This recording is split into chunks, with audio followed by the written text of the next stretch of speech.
Hello, everyone. I am trying this on my computer instead of on the phone as I did yesterday. So it's a little weird. Facebook has made so many changes, and so I don't even know if I'm going to be able to see comments. I'm hoping I will. I'm going to go ahead and open my phone so that maybe I can see your comments there. We'll see. But hello and welcome. Today we are going to talk about English. This is always the big one. You know, English encompasses, language arts encompasses so much, with reading and writing. And within that, we have just handwriting, we have spelling, we have vocabulary, we have literary analysis, we have writing papers. I mean, there's so much in there. So I want to start up front by saying as my kids have gotten older and as they've gotten more spaced out in age, so this year I had an 11th grader, a 9th grader, a 7th grader, and a 5th grader. It has definitely gotten a lot harder than when, my oldest was in 7th grade and that initial breakaway was happening where she kind of needed things done for her.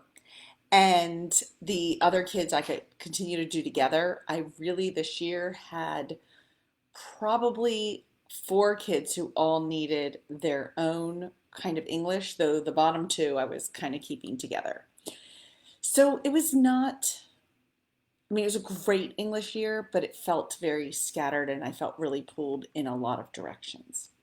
So let's start with the oldest because that won't actually take long. She wasn't even with me at home. Okay, I'm putting up my phone in case you guys have comments. Because, in fact, if somebody's watching and can type like, hello, I'll know if I'm going to be able to see comments on my computer or if I'm going to need them on the phone. So if somebody out there has a moment and can just type hello, that would be great.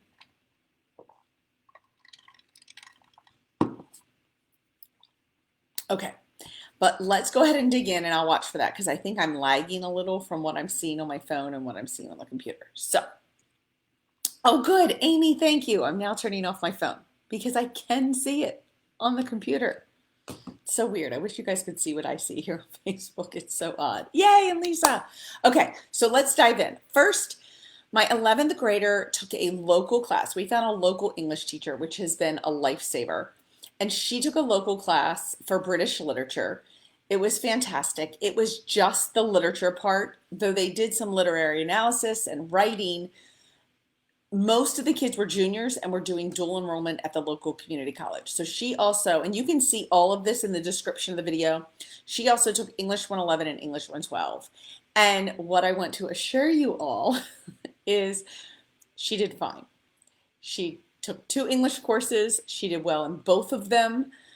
Even the second professor was kind of challenging and didn't lay out the requirements really well.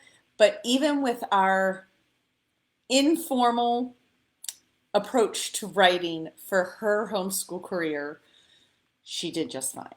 She may have needed a little more help than some of the other kids for me. A little more support at home, editing and stuff. But that's all part of the learning process in high school, and I was fine with that.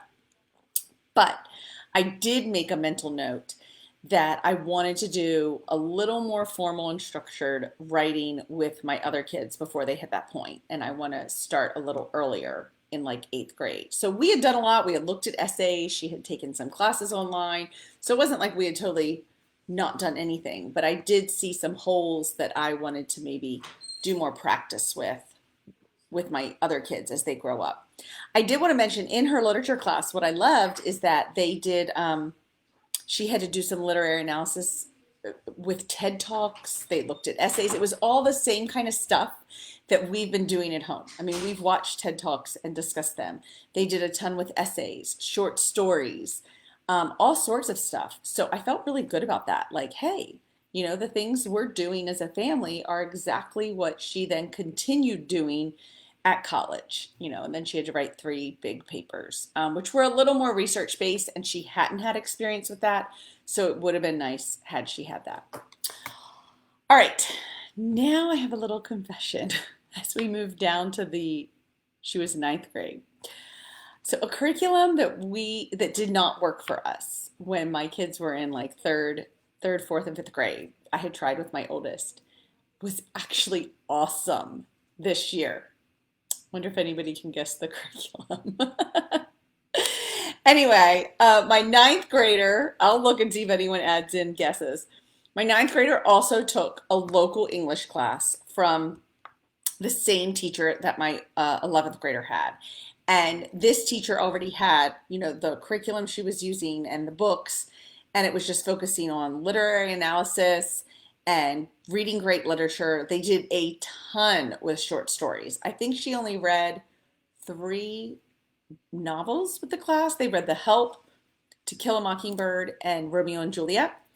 But the main focus of the class was really digging into literary elements and really looking for them in short stories and essays and things like that, which was great. So I'm going to show you the curriculum.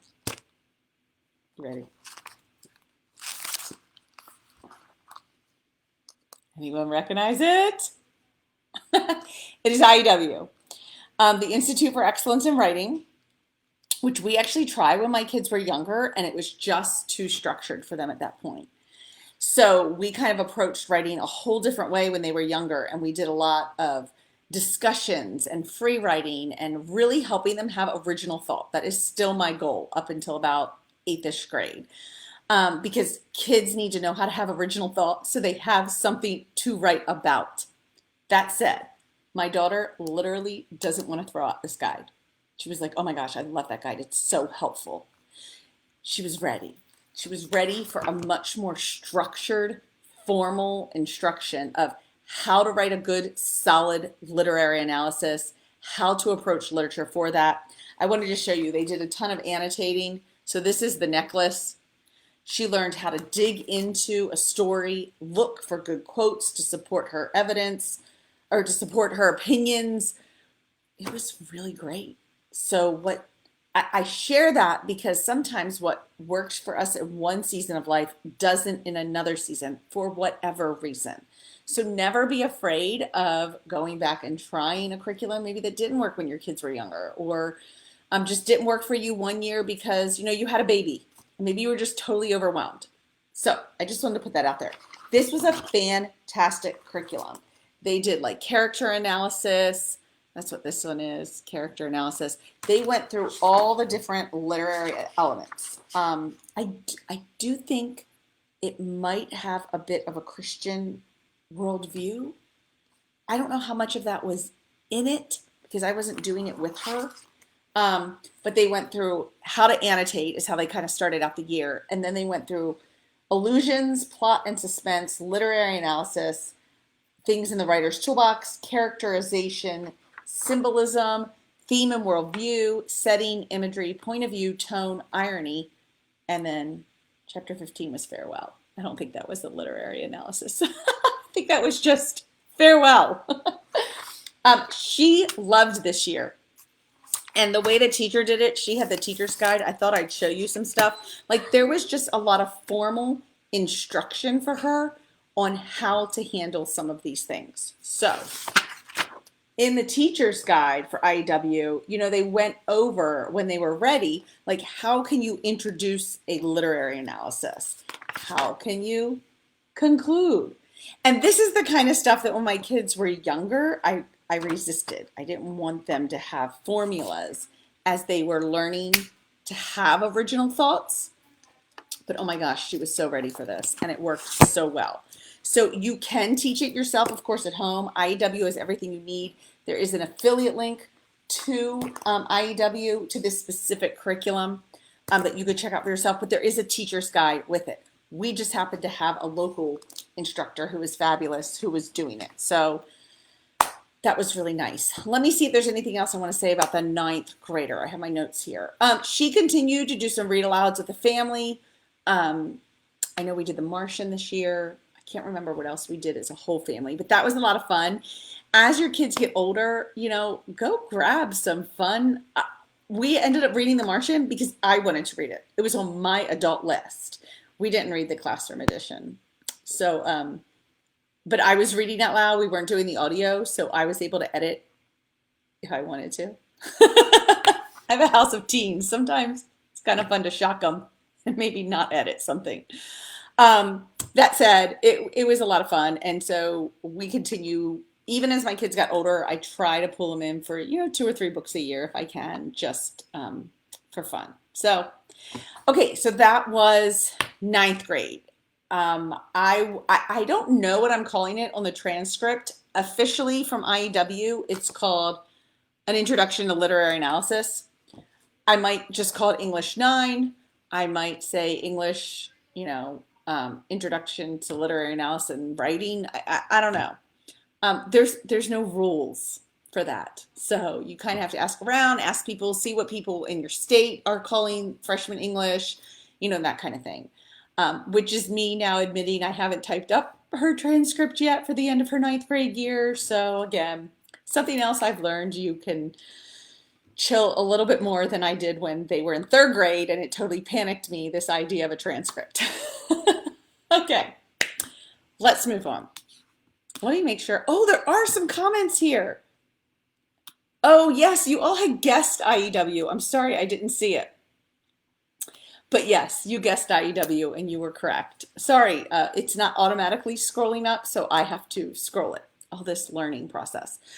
Okay. Oh, good. Michelle just said IEW has some pre-written transcripts. They really do make it really user-friendly for homeschoolers. And again, I was really impressed. So I think my 7th grader last year, who's going to be in 8th grade, he is now taking an English class from the same person. And I think she will be using some IEW with them too. And one of the ones I've been most interested in that I just may even look at is Elegant Essay, to really help with that essay writing, because that was definitely important in college. And especially when my daughter, her finals were both just a timed essay. They had to go into the place, they had 50 minutes, and then they had to write their complete essay. So not a bad skill. Okay, let's go on to the younger kids. I actually have a link up there where I actually had taken time to write what my 5th and 7th grade curriculum choices were on the blog. So you can go and see, and some of the stuff that I'm not going to go over in this video that worked really well are just some of the resources we use, like the poem of the day, some of the books we use to find essays, literary elements, things like that. You can also see the books we read for book club this year. My 7th grade son, the literature choices, is on our book list. And of course, we do our monthly book club and have so much fun there. Okay, one other thing. This is what I'm going to show you for my 5th and 7th graders. We're going to kind of be all over the board. This continues to be a resource I go to every year. Apparently, someone was bored and they found it in my house. It's starred all over. But this is one I go to every year. This is from Rooted in Language. There is a link. It's not an affiliate link, but there is a link to Rooted in Language, which is a great place to check out. And this, we love to do this with some of our books. I think I picked 3 this year that I have one of those big tri-fold displays that people use for like a science fair. And I put a duct tape, line goes up like that and makes the plot arc on the board. And then as we're reading, we use Post-it notes, and every chapter we add the rising action, we figure out the climax, and we talk about all the different things in here. The point of view, the genre, who the main characters are, the setting, all at the beginning. We talk a lot about the spark event, because the spark event and the climax here and the crisis often help us find like themes of the book. And all of this is explained in this guide. You can walk through, and it was actually Rita's idea over there, was doing the Post-it notes. So we have found that really effective, and it takes you through all the different things you could discuss. So we don't hit all of them every time, but my kids are really good at it now because we've been doing it. So they know, like, let's line up the characters. Is this a flat character? Is this a round character? What point of view is this told in? It's just been really helpful, and it's an easy way during our read aloud to just keep marking the book and discussing what's going on. So that's one resource that I have continued to use over and over. Love it. It just helps us. We're laying that foundation for literature. between book club and book club discussions there, and then what we're doing at home with the plot arc, or maybe we'll just look at some specific literary elements. We tried to pick a different thing to look at each month. Like one month we looked at characterization, one month we really dove into setting. I usually do the hero's journey at least one time during the year with one book that that it works well for. You can look up the hero's journey. It's pretty cool. And we just start laying the foundation. And then around 8th or 9th grade is when they really start to get to apply that. And I can't believe I'm almost at a point of kind of being done laying that foundation. And now we're going to go start, everyone is going to be building on it with higher level writing and thinking. And it's really kind of throwing me. But anyway, it was a great year with that. Love annotating literary elements. Okay, what else do I have on here? Oh, we tried a new grammar, and again, from a company that is full of surprises for me. I'm sorry, I laid it here, and now I'm looking for it. If y'all could see my room right now, you'd be like, oh, I see it. It's behind me. Once again, IEW to the rescue. We did their Fix-It grammar. We have heard about this several times, and just hadn't done it because we were always doing copy work with our books, and it just seemed like maybe too much like copy work-ish stuff. But what we did, oh, this is book 2. We actually did book 1 last year, and I meant to have book 1 out here so you could see how it was done. Oh, here it is. Oh gosh, seriously, if I could show you my table, there are like books everywhere right now. Okay, this is how it's done. So every day they have a sentence, and it's from a book. So this year they will actually be copying Robin Hood, some section of Robin Hood. Last year they were copying something called the Nose Tree. So every sentence leads onto another. So it's not just made up grammar sentences and work. You're actually looking at literature. And then what they're doing is they're labeling parts of speech that they've learned, and they're editing it. So, you know, they'll say when it was a capital letter, when it was a clause. They labeled articles, prepositions, nouns. I'm trying to think. We didn't get to object of the preposition, I don't think yet. Right now we were still just labeling it as nouns, but we were starting to underline prepositional phrases. And it shows you, when you get the curriculum, or if you're looking at it online, it will show you what they're doing each week. And that's how I picked.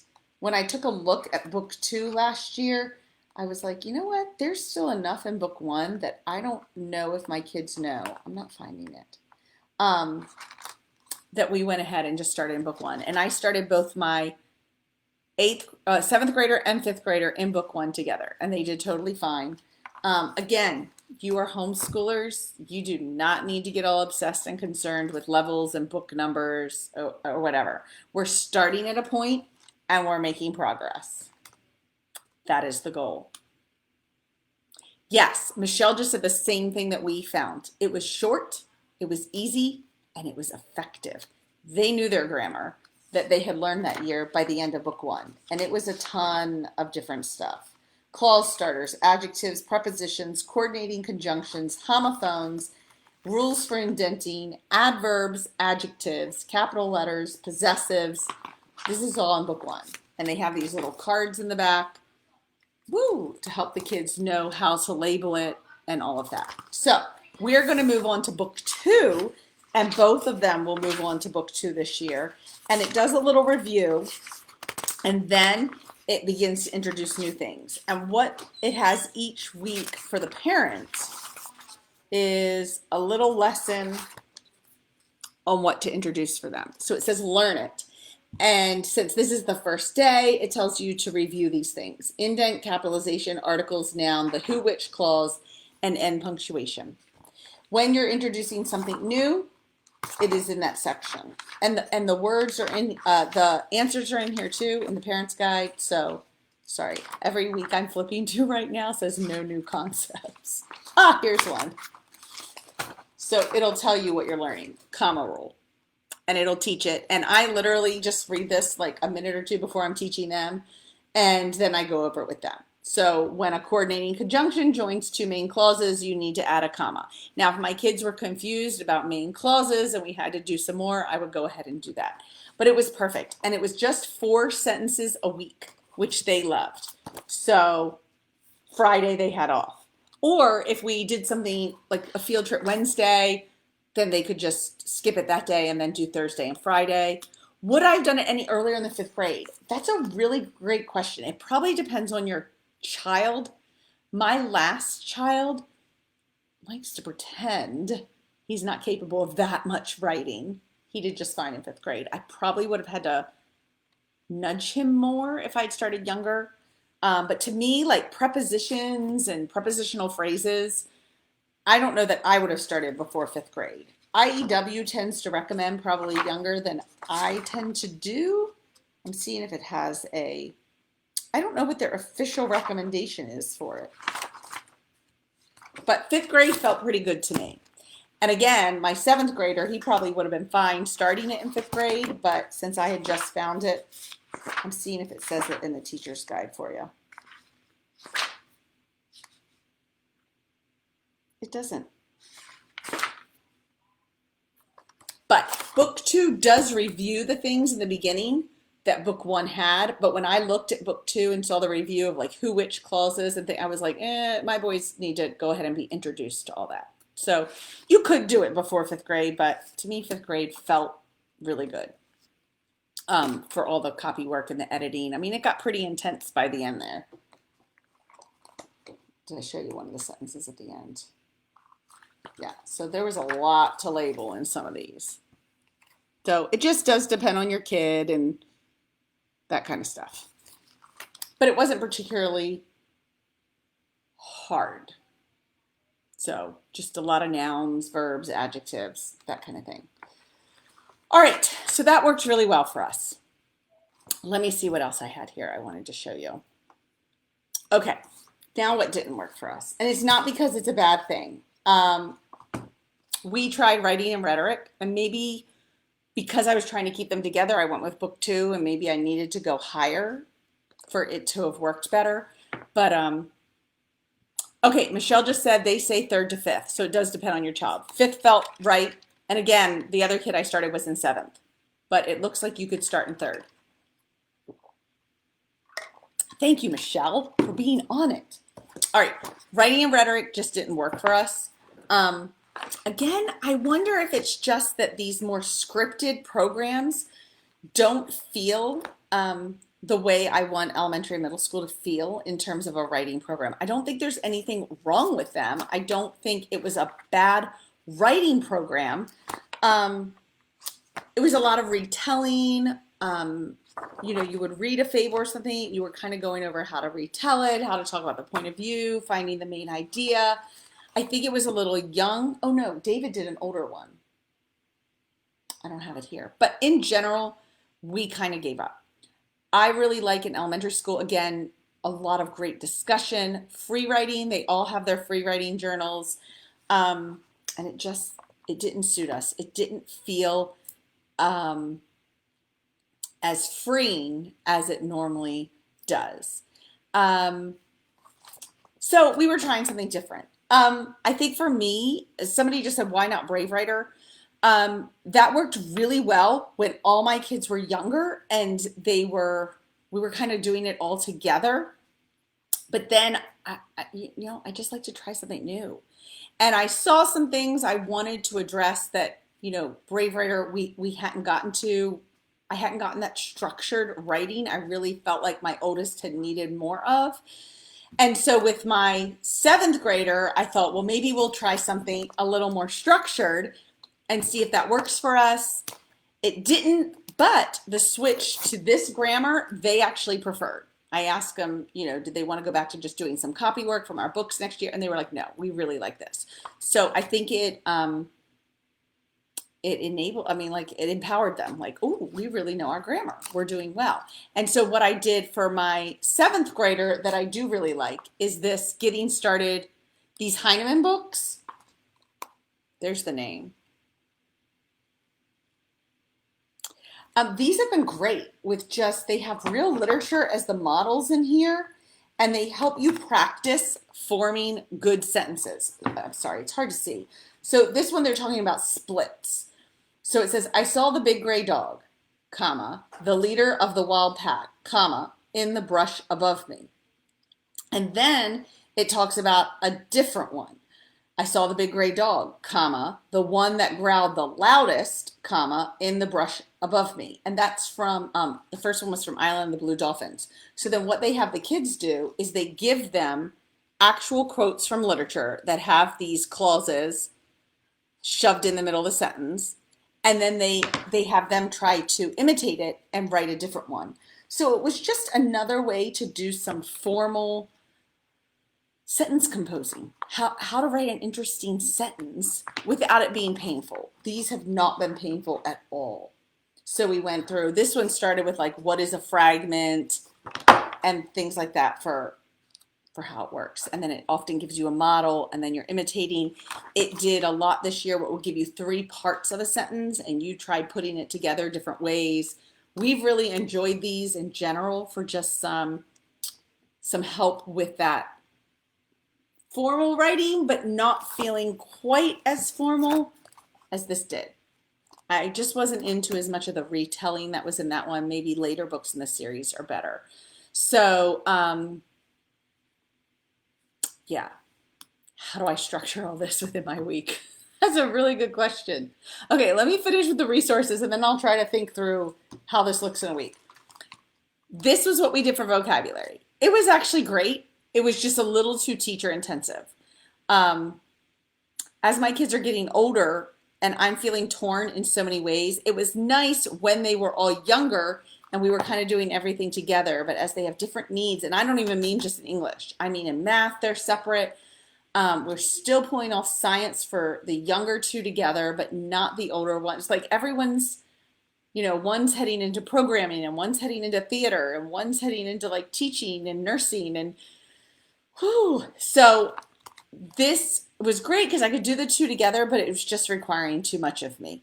So this year, I think we're actually going to use Wordly Wise. In the past, we've just played around with Marie's SAT words, you know, just stuff to keep talking about vocabulary. But that was fun. I thought they would like the classic roots, and that was cool to learn. But again, just a little too much teacher prep.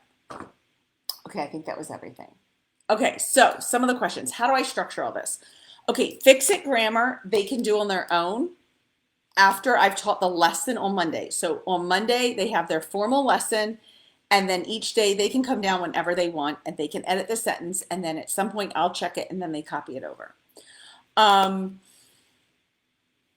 In terms of using literary analysis, reading a book together, we have a morning time every morning, and we do CNN. And then I usually pick some sort of video for them all to watch together. We've worked through stuff on Curiosity Stream. We were working through the National Park one. Oh, I forget the name of it right now. I might pull a TED Talk, something like that. Then I might have a family read aloud that we're doing, and I will do that. And then I will send my oldest off. My oldest, my 11th grader was never with us. She was at the college. Every morning she just got up and went to the college. My 9th grader would join us for like CNN, the video, sometimes the family read aloud, and then she would go off. Then what I would do is read the book that the other 2 were doing, and we would work on our plot chart, and we would do whatever we were doing with literature at that time. We also then would usually do history at that time because I was using Beautiful Feet, which is a literature-based program. So I would do that at that time as well. Then we tended to move into independent math, and everyone kind of got their math done. Then at that point, things would be a little different. Maybe twice a week, I would pull the boys for this to work on the vocabulary. My 7th grader was the only one working in this. So after he was done his math, if it was a good moment, I would pull him alone. I mean, some weeks we would do it every day. Some weeks we would get to it once. So it was just one of those books. I keep all my kids' stuff in a bin. I'm going to pull out the bins for you. Everyone's books and things are in these plastic tubs. So what I do at the start of the day is pull out everything that we might want to get to, and then it's sitting there in a pile. And so they can get to stuff on their own. And as you're finishing, you put it back in the bin. So then I can look at the pile and be like, oh, hey, let's jump into that middle school sentence composing. Or if I never pulled it out because I was like, I know we're not going to get that today. Or I could just say, we're not going to do that today and put it in the bin. So that's kind of how I keep myself going. And then I'm starting their plans for the week too. I mean, sometimes it just doesn't always feel like a natural flow. I know a lot of times we want everything to feel really organic and flowy, and sometimes it's literally picking up the list and being like, hey, what haven't you done yet? And then it's, oh yeah.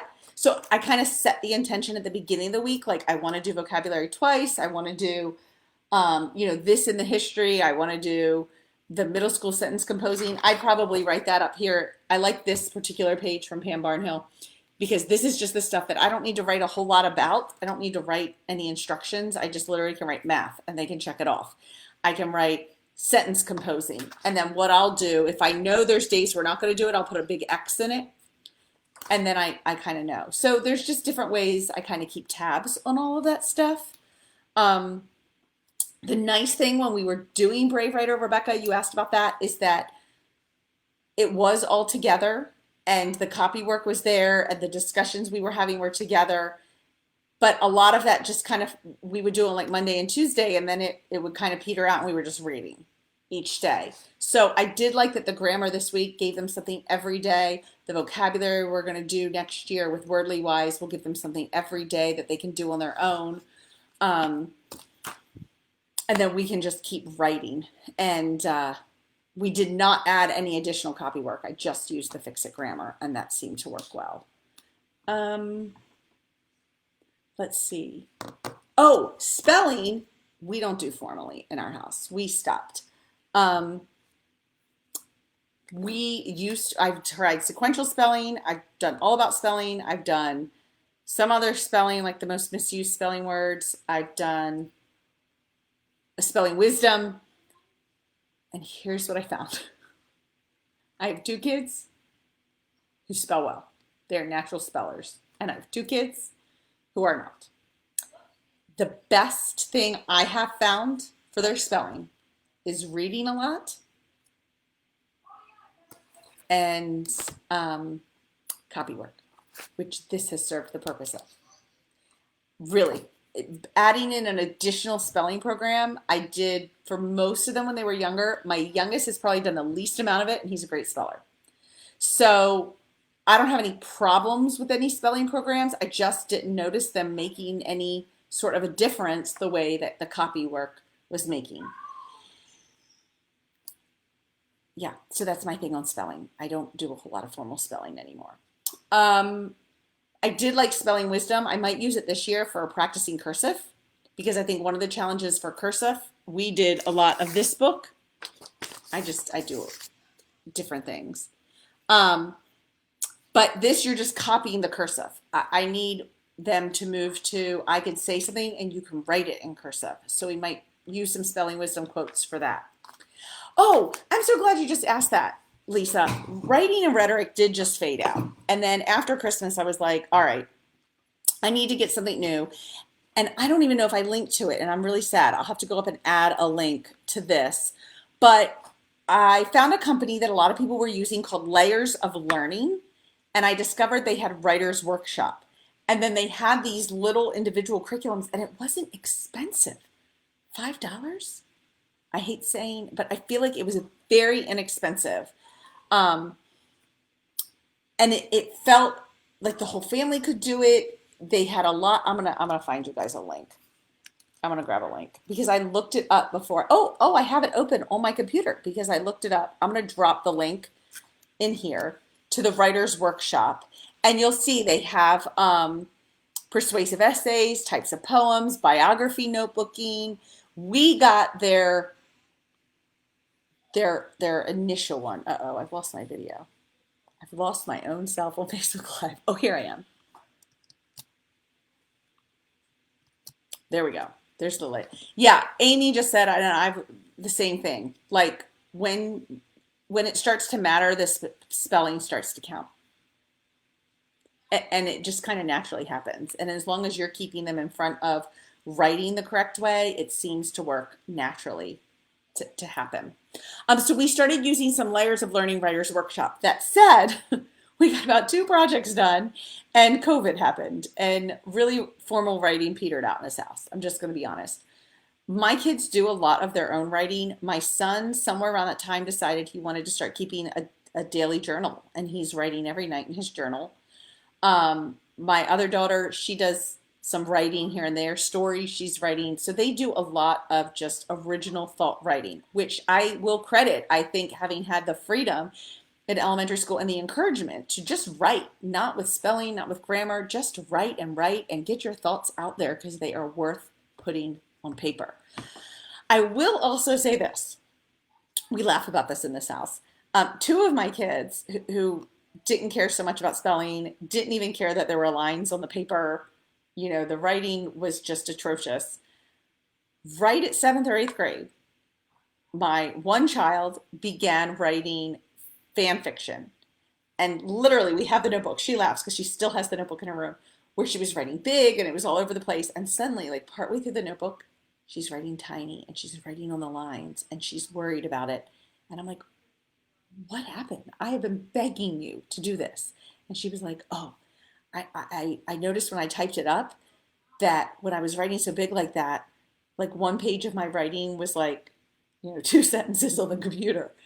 So she wanted it to match more.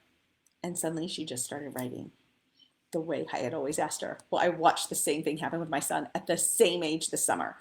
He's always written like there's nothing on the paper.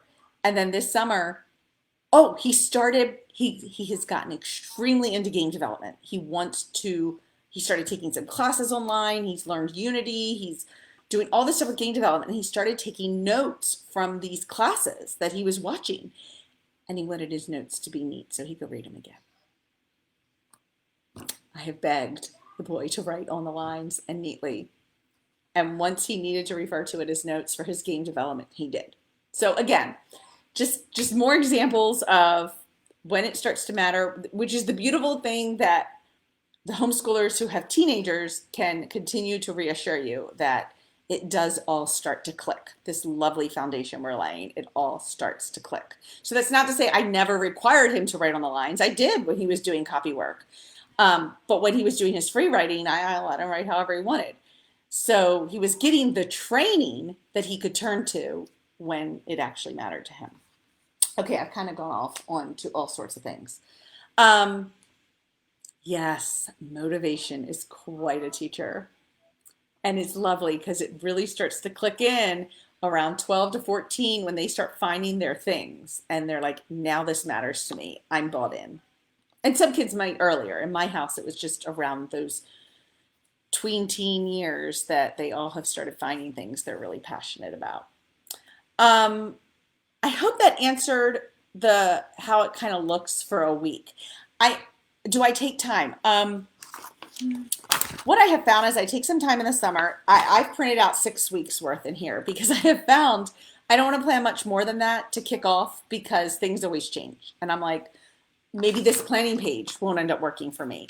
Maybe some curriculum will have to change. So I will lay out 6 weeks and I'll show you what I have. I have the calendar in front. And then what I did is I printed a weekly plan. So at the front of the week, and these are Pam Barnhill's planning pages. I don't have a link to that in there, but you could go over there. I can drop one here. And she actually even has a free set. I think a lot of these are included in the free set. And then the daily plan. So this is a way for me to keep track of what I want to do for history in particular, science, things like that, so that I don't have to make a ton of notes on here. So I could just write history, and it's basically like, see mom. And then they can check it off, like, oh yeah, we did history with mom. Science. Down here might be things they're pursuing on their own that, like my son is really into game development. He's going to take the tech lab through Mr. D, which is who we do math with, but he's offering so many other things. We signed up David for a tech lab. So that would be on his list to maybe do. and things like that. And you are welcome, Lisa. Yeah, definitely. Grabbing things, changing things on the go. Um, you know, that's what happens. So that's how I'll do it, is I'll kind of lay out 6 weeks. And then after sometime in October, I'll kind of step back to say, like, is this working? Do we need to change anything? And then I'll print out more of these. And probably the next time I'll print it out through December. And I have a binder here at home, and then I'll just bind them together and we'll go from there. And it's kind of a nice sense of accomplishment, especially as my kids have gotten older. Some kids like to box check when they were little. Mine, maybe they would have liked it and I just didn't get around to doing it. But as they're older, they definitely like to check it. So I think that's it for language arts. What I'm going to do next week is get on and share what we're reading and what we're doing for the coming year. But once again, I do have a lot of my kids in a literature class this coming year. I'll only have one who is at home strictly doing literature with me. And you know it's going to include book clubs and party book clubs and fun celebrations, of course. And then it always includes free writing. Oh, someone asked about tea time. We faded out on tea time this year. We may have done it twice, 3 times. That said, we have always enjoyed it. So I think I'm changing it up a little this year. And instead of trying to do it every week, we might do it every other week. I will plan one a month, probably using the free poem of the month that I get from Learning Through Literature. They send out a poem every month. So I will probably plan a poetry tea time based on that poem. And then I thought I'd ask my kids to each plan a month. By kids, I mean my younger 3. My oldest, again, is all doing dual enrollment college. She pretty much does her own thing at this point. So I actually have tea time planning pages on my blog now. I can put a link in the comments. And there's one, if it's mom planning all 4 weeks and she wants to lay out the whole month here. And then I thought I'd actually use this one and I could give this to the kids. And I could tell them, why don't you go ahead? And, you know, they're getting old enough. I mean, everybody cooks and bakes on their own except my youngest. So they could actually even make the snacks and just plan the whole thing. And I thought that might be kind of fun to kind of return to that. But now hand it over now that you're older and give it to them. Breakfast is awesome. We have done poetry. I was looking through my pictures to grab some for poetry tea time on my blog, and I saw several with waffles and fruit. So I know we were doing breakfast for a while. So I think that's awesome. Any meal, lunch. And I was thinking the one I would plan this year, because I'm getting a little tired of all the junk food, mainly for me. One I'll plan this year would be, I'll do cheese and cracker snack. So I'll do cheese, crackers, and fruit. And that way it's a non-thinking thing. I just know, like, hey, it's tea time and we do cheese and crackers and fruit. And then we'll actually end up having 3 because we have universal yums again. And that is my favorite. You can call it tea. It's not poetry tea time, but it's tea time. And the universal yums will be another one we'll have every month. In fact, and I'm going to grab a link to this, and that way everyone will have the tea time planning pages too if you want. I just did a bunch of poetry tea time, like creative ideas other than poetry. So I'll drop it down there because, you know, if you get tired of poetry, you don't have to stop. We've done essays. We've done the universal yums. We've done short stories. There are so many things you could do at tea time. And I know a lot of us say poetry tea time, but it doesn't have to be poetry. So I just dropped a link to different creative ideas you could do there. Shakespeare, you know, you could read one of his plays, the Shakespeare stories. I've done that at tea time. So that is my thought with tea time and fitting that in this year. And we do tend to still do Free Write Friday. We like alliteration. What can I say? Oh, and you know, another thing we did this year for writing is we did these field trip journals. Again, writing doesn't always have to be this big formal thing because writing is just what we do. We write when we want to record experiences. So every time we went on one of our field trips, I had the kids take time to fill these out. Things that they believed, something they didn't want to forget, something, this was cute, something I kept thinking, and how they would rate the trip. This was nice too because it was reinforcing This one he crossed out adjectives because he couldn't come up with it. But on the next one, he actually did it. 4 adjectives that describe today. So these were really nice. These are from San Diego Coastal Explorers, and they have all different grade levels. This was the navigator level.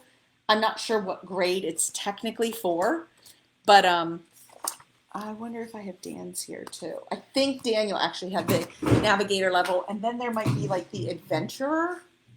Okay, let me see if this one's the navigator. Oh no, here's another one. I can show you another one. Daniel has the explorer. This would probably be a younger one.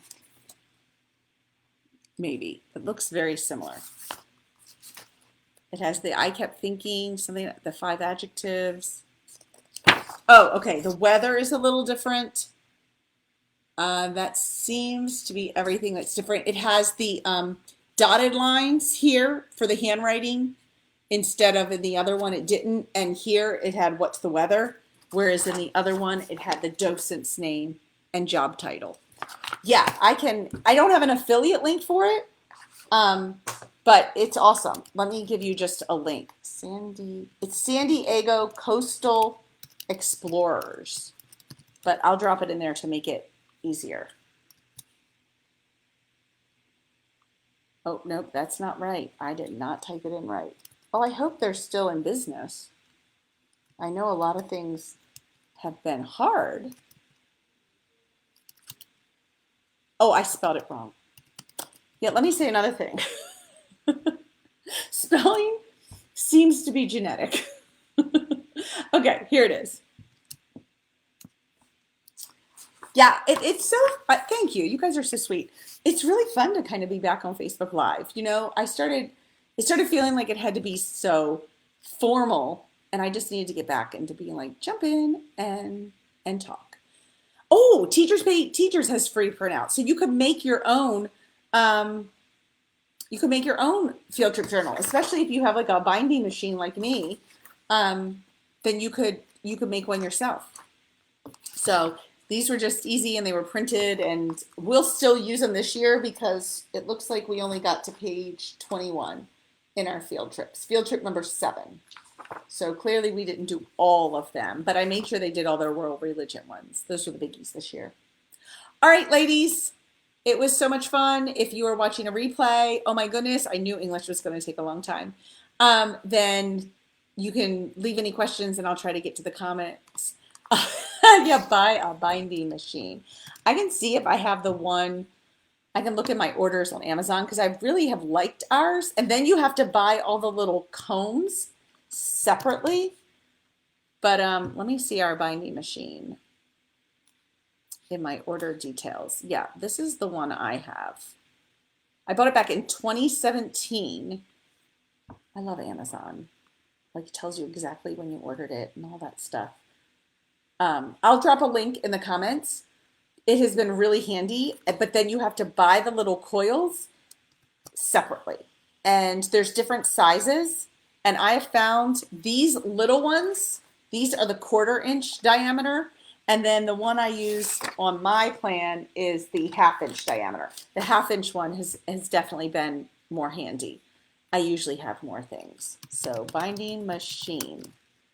That is an affiliate link for Amazon. I'll put it there so y'all know. That's the one I have, but I'm sure there are plenty. So check around and make sure there's not like some daily deal or something. All right, guys, I will talk to you tomorrow. We're here, and I think tomorrow is history and science. Science wasn't our best year. We tried something new, so we'll talk about that tomorrow. And history was awesome. So I'm really excited about history, and I'm excited about what we're doing the next year too. So lots to talk about this week and next week. All right, you're welcome. Goodbye, everyone. Now I have to figure out, oh, there's where you end it now.